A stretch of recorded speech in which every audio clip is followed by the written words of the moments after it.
Yung mga tanim ko, mas mataas pa yung damo kaysa tanim kong papaya. Mula nung nagkasakit ako na hindi ko talaga kayang magdamo. Pero nung nakaraang araw, sinubukan ko magdalos. Yung problema parang sabi ko hindi ko yata kaya pa. Hindi ko pa kaya. Sabi ko, ayan ang yung dinalos ko. Kapiranggot. Sumasakit ang dibdib ko. Kaya na hininto ko. Ginawa ko, tinabas-tabas ko, pinagpuputulan ko lang muna ng damo. Kasi tingnan mo, oh, kawawa ang mga tanim ko. Pinagpuputulan ko lang muna, tinabas-tabas ko lang muna. Yan siya. Ang isang araw, tsaka ngayon. Kahapon, tsaka ngayon. Yan.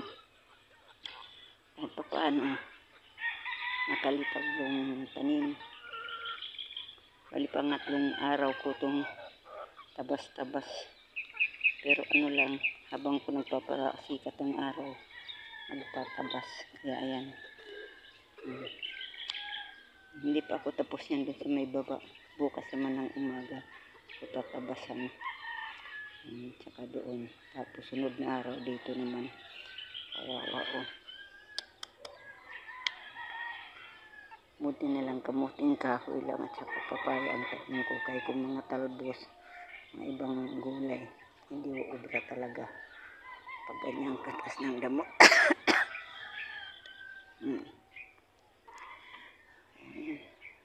Pahinga na muna ako kasi inihika na naman ako. Kahit pa paano, lumitaw yung damo. Ayun yung ano, yung tawag nito. Ito.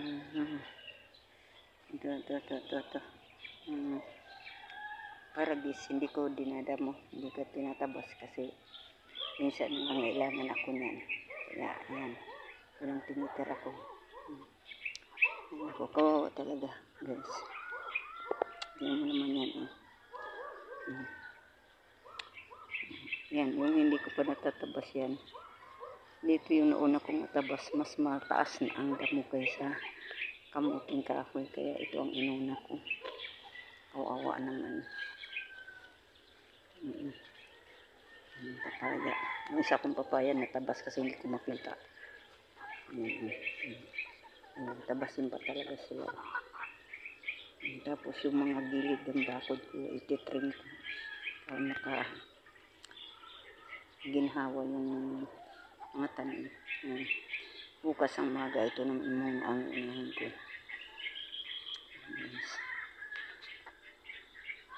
Kasi sayang yung tag-init.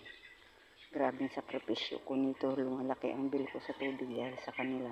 Kadidilig. Tapos ngayon natag-ulan, damo naman ang kalaban. Ayan yung papaya ko.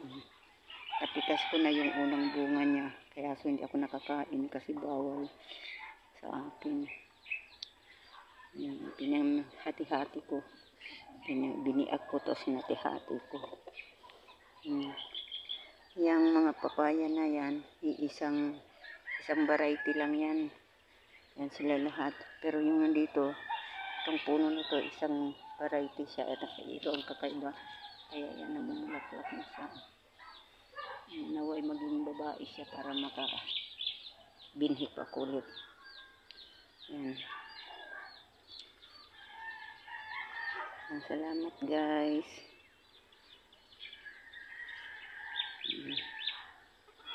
Mga manok ko sunod din, hindi pa kasi sila kumakain. Kasi pag pinakain ko na, hindi na sila manginginain dito sa garden. Kawawa. Kaaway yung tanim ko.